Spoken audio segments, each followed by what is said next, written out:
Bonsoir à tous, voici les grandes lignes de votre journal. De nouvelles ambulances pour les communes de Lalibory, le gouvernement renforce les capacités d'intervention des formations sanitaires de ce département.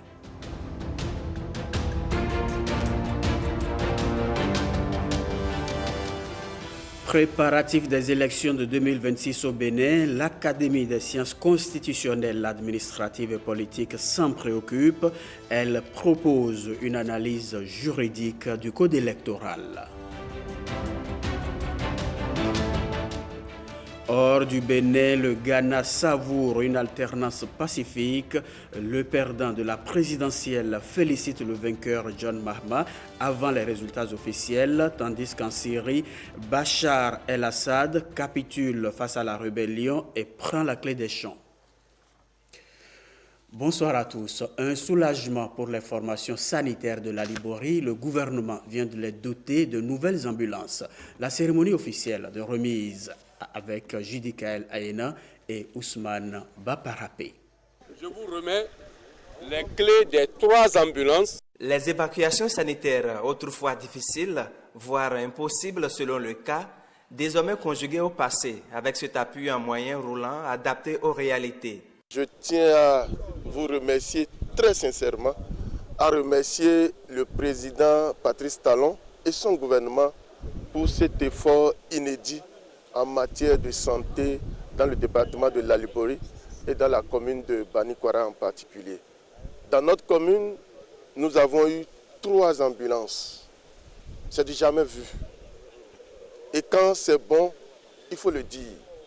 C'est bon, c'est vraiment excellent ce qui est fait pour la commune de Banikwara et pour le département de Lalibory. 16 ambulances au total mises à la disposition des établissements et centres de santé de Lalibory. Une dotation gouvernementale. Pour nous autres soignants, c'est vraiment un ouf de soulagement. Parce qu'au-delà de tout, nous sommes dans le département le plus vaste, le département de Lalibory. Et avec tout ce qu'on connaît, on a vraiment, on avait un problème. Des choses faites maintenant et les différents centres qui sont concernés, qui seront impactés, sont bien représentés ici. Au niveau des différents centres de santé, il y aura un référentiel qui servira quand même de guide pour une bonne utilisation de ces ambulances. Je pense que les professionnels de la santé sont déjà quand même habitués à faire usage d'un tel outil. Maintenant, par rapport à cette dotation, il y aura toutes les garanties possibles pour un meilleur usage de ça, puisque on doit essayer d'appeler chacun à son devoir par rapport à ça. C'est une nécessité même pour avoir d'autres dotations. En plus de leur endurance, pour le suivi lors des déplacements, ces ambulances sont dotées de GPS. Santé encore avec la célébration en différé de la journée mondiale de la contraception. Les manifestations ont eu lieu dans la commune d'Adjawere. Elles ont mobilisé les autorités et les partenaires techniques et financiers. Vitis Aoré et Miché Elewe. La contraception célébrée en différé à Adjawere. Le choix porté sur cette commune n'est pas anodin. Cette localité du département du Plateau connaît un faible taux d'adoption des méthodes contraceptives. Dans le département du Plateau, le nombre de décès maternels est passé de 34 à 37, tandis que le nombre de décès néonatals a quasiment triplé, passant ainsi de 21 à 72 entre 2020 et 2021. Ce besoin de planification familiale non comblé aggrave davantage la vulnérabilité de la femme. Un choix pour tout le monde, la liberté de planifier, le devoir de choisir, tel est le thème de l'édition 2024 de la Journée mondiale de la contraception. C'est un thème évocateur pour le Bénin et particulièrement pour la commune d'Adjawere, que pour les partenaires, car depuis des années, à travers le programme partenariat UNFPA Supply, assure la disponibilité et l'élargissement de l'accès à toutes les gammes de produits contraceptifs et médicaments de santé maternelle utilisés dans le pays. Des sketchs et des communications en langue locale Nago, plusieurs canaux sont mis à contribution pour sensibiliser la population d'Adjawere aux avantages de la planification familiale. À l'échelle de la famille, la contraception nous offre les moyens de planifier les naissances, de décider de la taille de la famille et de l'espacement entre les naissances. À l'échelle du tissu social, la contraception contribue à la réduction de la mortalité maternelle et néonatale et constitue de ce fait un outil de développement économique et social. Conscient de cela, le ministère de la Santé a mis en place ces dernières années plusieurs stratégies et interventions innovantes pour améliorer l'accessibilité financière et la disponibilité effective des services de contraception. La célébration en différé de la Journée mondiale de la contraception, c'est aussi une campagne d'offres gratuites de services de santé reproductive pendant 5 jours. Dans le département du Plateau, cette campagne est couplée au dépistage du cancer du col de l'utérus et du cancer des seins. Raphaël Akoteyon, au contact des populations du département des Collines, le ministre de la décentralisation et de la gouvernance locale est allé apprécier le niveau d'exécution des réformes structurelles du secteur de la décentralisation. On fait le point de sa tournée avec Pierrette Adayossi et Kadnel Kapou. Savet, la terre des Trois Mamelles, Glazoué, Ouessé et Bonne-Terre sont les 4 communes des collines parcourues par l'autorité ministérielle. Dans chacune de ces localités, Raphaël Akoteyon s'est entretenu avec les membres des conseils communaux sur l'état de la gouvernance locale. Le progrès n'appartient qu'aux personnes qui peuvent marquer un arrêt pour apprécier le chemin parcouru et ajuster à temps leurs actions et investissements. Les problématiques de la qualité de la gestion des finances locales, de la mobilisation des ressources propres, des conditions de travail du personnel communal et déconcentré, ainsi que les relations entre les acteurs locaux ont été au cœur de nos discussions. Nous avons mobilisé en 2021 134 566 692, en 2022 212 212 356 et en 2023 137 433 468. En 2023, nos recettes propres se sont stabilisées à 249 971 530 CFA avec un taux de réalisation de 72%. La mairie de Bonne-Terre fonctionne avec un effectif de 51 agents. Au regard de cette présentation, il ressort que l'administration communale de Bonne-Terre souffre de déficit de ressources humaines qualifiées. J'ai pu observer une amélioration des ressources propres et dépenses de fonctionnement, ainsi que des dépenses d'investissement dans l'ensemble des communes du département au cours de l'année 2023, comparativement à l'année 2022. C'est le lieu de saluer publiquement ces efforts consentis et de vous en féliciter chacun et collectivement. Au terme de la visite, le ministre Raphaël Akoteyon a profité de son séjour dans les 41 collines pour visiter le chantier de la cité administrative en cours de construction dans la commune de Dassa-Zoumé. Les premiers bénéficiaires du projet RAISE sont désormais connus. RAISE, c'est un projet gouvernemental d'appui à l'entrepreneuriat. Chaque entreprise sélectionnée bénéficiera d'un financement de 17 millions de francs CFA et d'un appui technique. Igor Ayoso et Alexandra Jotan reviennent ici sur les moments clés de la cérémonie d'annonce. C'était depuis 2023 qu'on a eu la grâce de déposer les dossiers. C'est l'aboutissement d'un processus qui a démarré 1 an plus tôt. La première vague d'entreprises bénéficiaires du projet RAISE est connue. Il s'agit de 86 PME-PMI détenues pour les 2 tiers par des jeunes et des femmes. Ces entreprises feront l'objet d'un appui technique et financier. C'est une initiative fort louable et vraiment salutaire pour une entreprise comme la mienne qui est dans la production.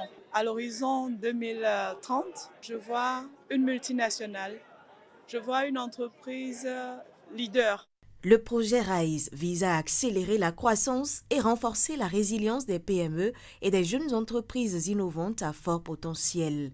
Chers lauréats, aujourd'hui marque le début d'un nouveau chapitre de votre parcours.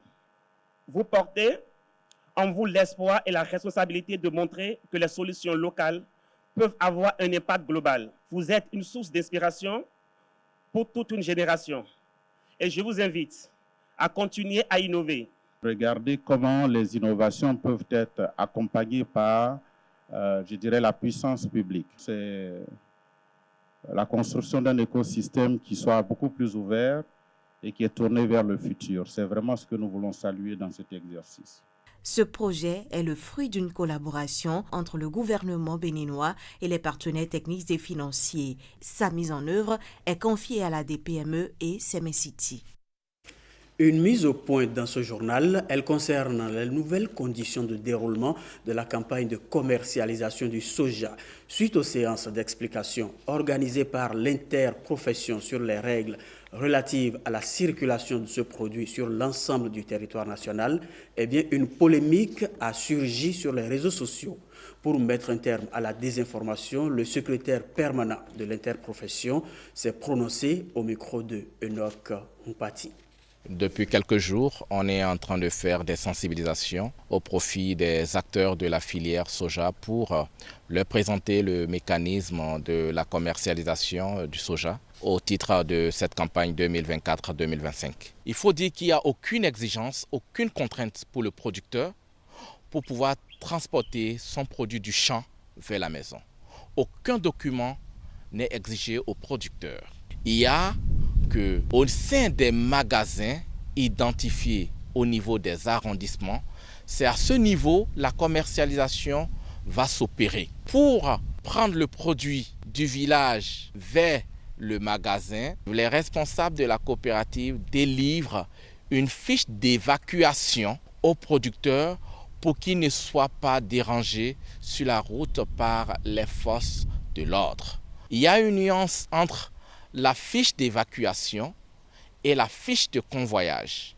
La fiche de convoyage est délivrée par le service des douanes. Et cette fiche facilite le transport du produit des magasins vers les unités de transformation. La fiche à retirer au niveau du service des douanes est gratuite. La fiche d'évacuation est détenue par les responsables de la coopérative pour faciliter le transport des produits du village vers les magasins identifiés qui vont servir de base pour la commercialisation. Toutefois, pour les villages qui sont distants, les producteurs s'organisent au sein de leur village pour organiser la vente groupée et les transformateurs viennent directement au niveau de ces villages pour prendre le produit. Dès que le transformateur vient enlever le produit, les fonds sont systématiquement payés aux producteurs. L'exportation est interdite. Les sorties frauduleuses sont interdites. Et c'est le moment d'en appeler à la conscience de tout le monde. Nous exhortons tous les acteurs à ne pas s'adonner à ces pratiques. Comment améliorer le cadre juridique des affaires au Bénin? Le tribunal de commerce de Cotonou et le conseil des investisseurs privés se sont concertés sur la question. C'est à l'occasion du 6e séminaire sur la justice commerciale à Grand Popo. Voici les grandes lignes de leurs travaux avec Évariste Zoumahou et Samirat Chabimane. Renforcement de la sécurité judiciaire, enjeux et défis, les cours d'appel de commerce au Bénin, enjeux et perspectives, les principales innovations de l'acte uniforme relatif sur voie d'exécution du professeur Djobenou sont des thèmes qui ont retenu l'attention des participants à cette 6e édition du séminaire sur la justice commerciale. Après avoir soulagé les règles de l'immunité d'exécution, le législateur a introduit la notion d'inscription d'office, de créance, qui permet désormais de considérer qu'une personne publique peut, nous sommes à un moment où on examine le budget des institutions et surtout le budget de l'État, d'inscrire des lignes budgétaires à l'effet de permettre à la personne, année plus 1, de régler sa dette. Tous les corps judiciaires, les sociétés du Conseil des investisseurs privés du Bénin, des banques et plusieurs autres acteurs et partenaires étaient de la partie. Des communications abordées figurent également celles portant sur l'expertise en évaluation des préjudices économiques et financiers. Il est question d'apporter un peu de lumière sur ce que c'est, sur son importance et sur l'enjeu que ça représente au cœur de la justice. Également, on n'a pas occulté la posture de l'expert, son rôle, qui doit uniquement se focaliser sur une opinion technique qui éclaire le juge, une opinion technique qui éclaire le client, les avocats. L'éthique doit présider. Cette année, par exemple, on a parlé beaucoup plus des nouvelles lois pour les débiteurs. Donc, il y a une injonction, disons, de pouvoir former donc, le plus grand nombre de sociétés, d'acteurs, pour qu'ils sachent donc, que les choses évoluent. Ce séminaire sur la justice commerciale est donc un cadre de dialogue qui permet aux investisseurs d'aborder leurs problèmes afin d'une amélioration du cadre juridique relatif au secteur des affaires au Bénin. C'est une première au Bénin des journées de l'enseignement et de la formation technique et professionnelle. Elles se tiennent du 9 au 13 décembre 2024. Elles vont permettre aux acteurs de l'éducation d'explorer des pistes d'une insertion professionnelle réussie pour les jeunes béninois. À J-1 de l'événement, le ministre de tutelle apporte quelques précisions. Il est prévu des émissions radio, télévisées, des conférences, débats, des sensibilisations, des compétitions sportives, des expositions, des panels de discussion, une remise de prix aux lauréats des compétitions pour célébrer l'innovation, la créativité et le talent des apprenants de l'UFTP. Il est question, par ces activités, de mobiliser tous les acteurs des secteurs publics et privés, les parents d'élèves, les partenaires de la société civile, et les partenaires techniques et financiers pour conjuguer les efforts afin de mettre un frein aux mauvaises perceptions vis-à-vis de l'UFTP, d'une part, et faire découvrir les possibilités de formation dans les métiers d'avenir pour l'insertion future de la jeunesse béninoise. Cela participera inéluctablement de la concrétisation de la volonté du chef de l'État, son Excellence, M. Patrice Talon, de renforcer le capital humain, d'améliorer l'attractivité du sous-secteur, de dynamiser le tandem formation-emploi et de donner de la visibilité aux actions et initiatives sur la mise en œuvre de la stratégie nationale de l'UFTP. Les journées de l'UFTP seront l'occasion de sensibiliser la jeunesse, les acteurs de l'UFTP, les parents d'élèves et les opérateurs économiques sur les opportunités et les atouts dont regorge la formation technique et professionnelle, ainsi que les priorités de l'État en matière de formation technique et professionnelle.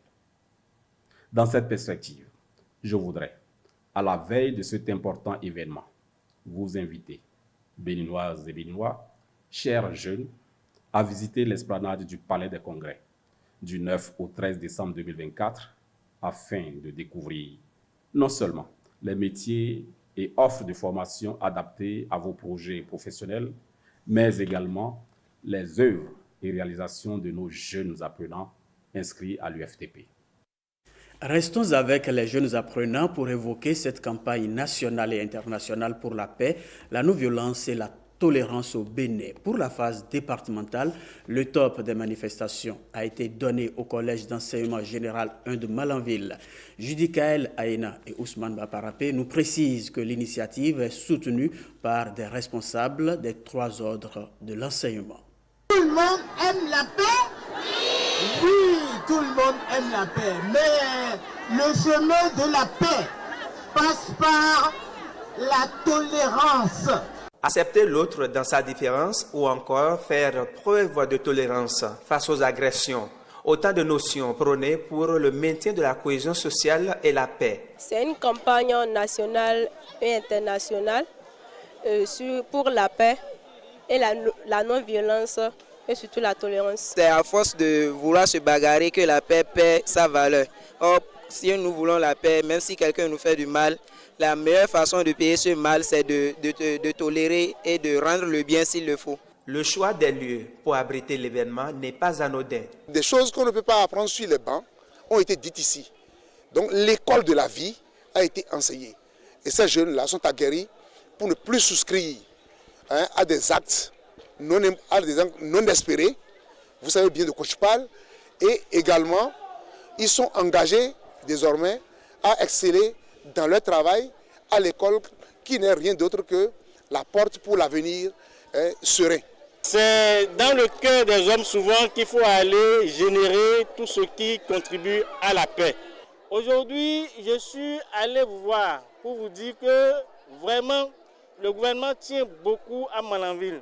Parce que Malanville est quand même une des communes qui constitue une forte, qui mobilise beaucoup d'investissements au niveau du Bénin. C'est une des entrées principales du Bénin, c'est une des frontières principales du Bénin, parce que ça a été dit, vous êtes pratiquement sur deux frontières et la troisième n'est pas très loin.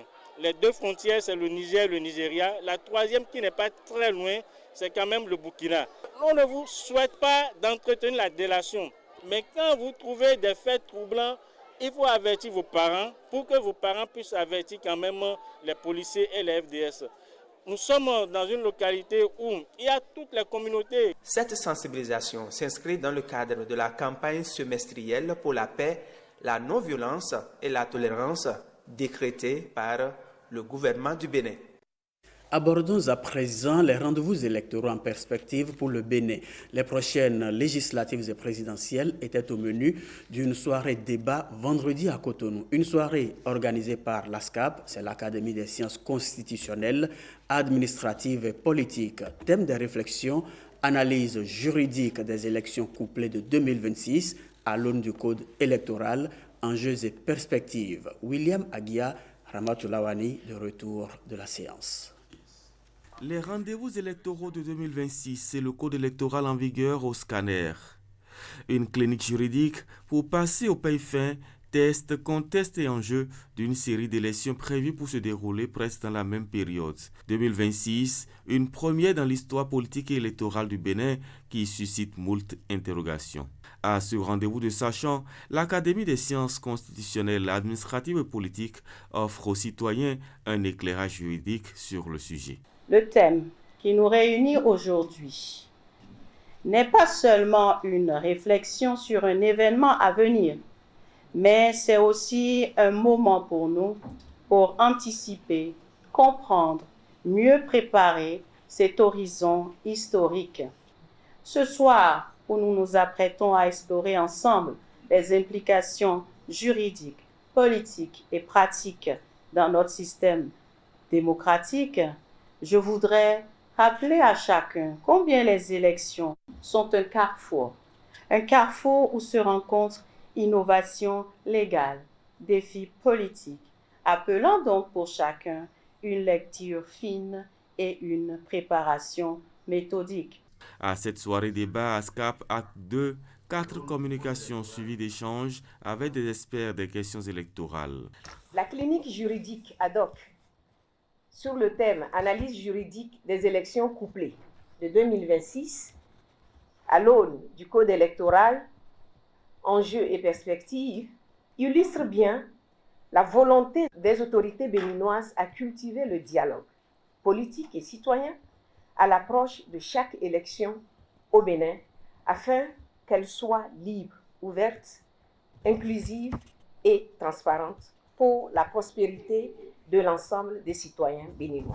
L'ASCAP, l'Académie des sciences constitutionnelles, administratives et politiques, s'investit dans la promotion de l'état de droit, la démocratie, les droits humains au Bénin comme ailleurs. Ce dimanche, nous faisons le tour du web avec Stanislas Limpon. Il nous apprend que le nouveau plan de numérotation téléphonique adopté au Bénin continue de préoccuper les internautes.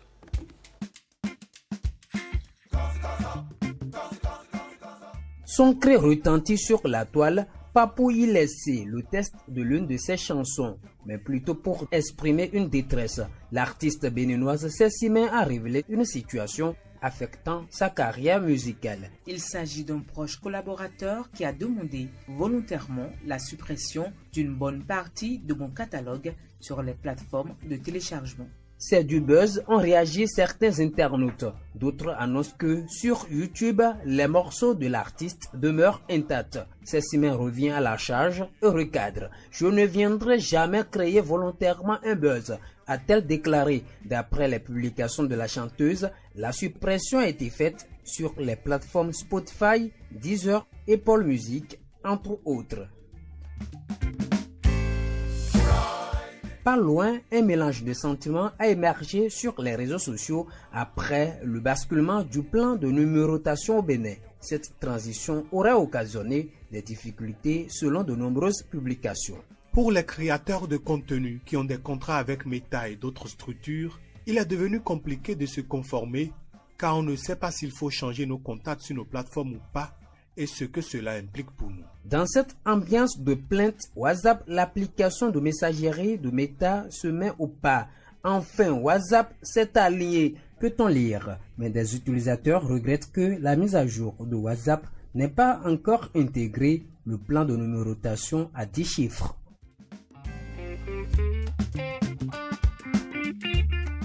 Parlant toujours de WhatsApp, l'application prévoit un nouveau grand nettoyage dès le 1er janvier 2025. WhatsApp sera inaccessible sur environ 30 modèles de téléphones jugés trop vieux.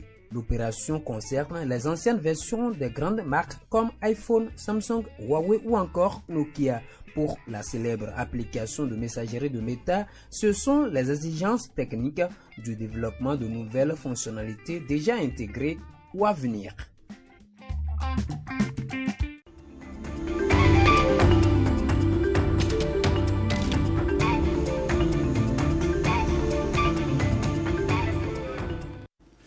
Dossier sport du dimanche, avant la page interne de ce journal, comme les personnes valides, les personnes en situation de handicap prennent d'assaut nos aires de jeu.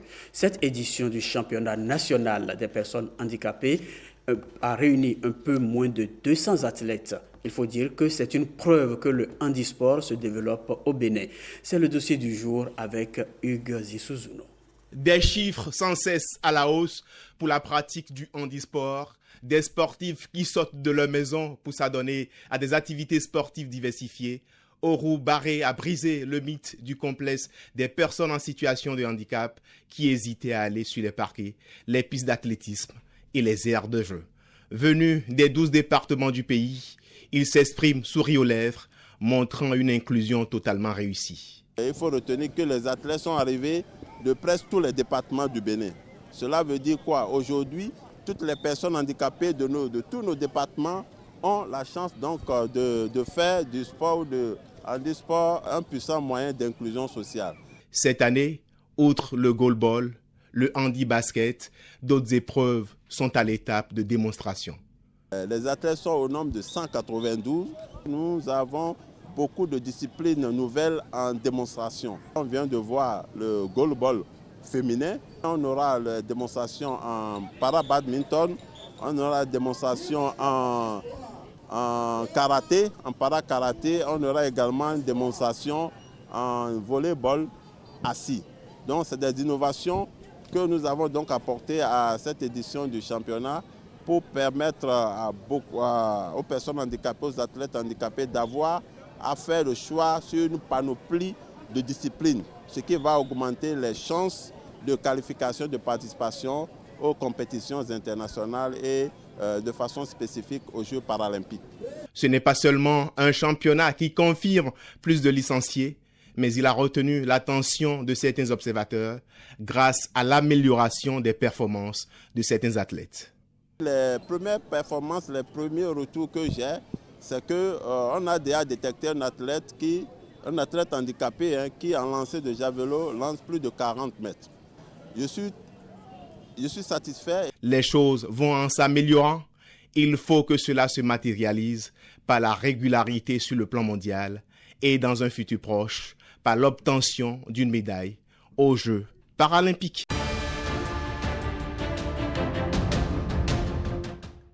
Hors du Bénin, au Ghana, le perdant de l'élection présidentielle assure le vainqueur John Mahama de son soutien total au Burkina Faso. La junte au pouvoir a nommé un nouveau Premier ministre et plus loin en Syrie, Bachar el-Assad a fui le pays sous la pression des rebelles. La compilation est signée Estelle Pazou. Fidèle à sa tradition d'alternance politique pacifique, le Ghana vient d'élire dans le calme le candidat de l'opposition John Mahama comme nouveau président. La victoire de John Mahama marque un retour historique, faisant de lui le premier président de la 4e République du Ghana à reprendre la présidence après en avoir été chassé par les urnes. Le vice-président du Ghana et candidat du parti au pouvoir à la présidence, Mahamoudou Bawumia, a reconnu sa défaite. En tant que démocrate convaincu, nous nous engageons à assurer une transition en douceur afin que les activités du gouvernement se poursuivent, a-t-il affirmé.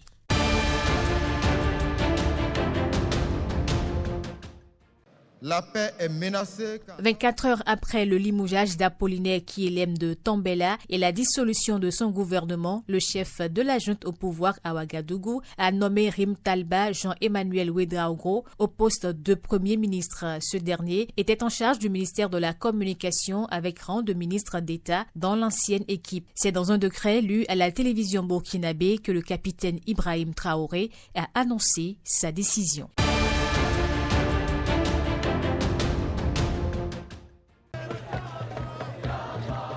Des foules de Syriens célèbrent la chute de Bachar al-Assad, renversé par une offensive fulgurante de groupes rebelles menés par des islamistes radicaux dont le chef est arrivé à Damas. Des scènes de liesse ont accueilli la fin d'un demi-siècle de règne sans partage du clan Assad à travers la Syrie meurtrie par la guerre civile et plongée dans l'incertitude. Installé au pouvoir presque par accident en 2000, le dictateur a fini par fuir son pays.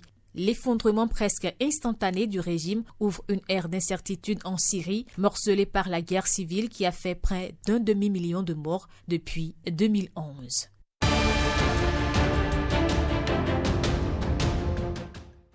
C'est la fin du journal. Bonne fin de week-end à tous.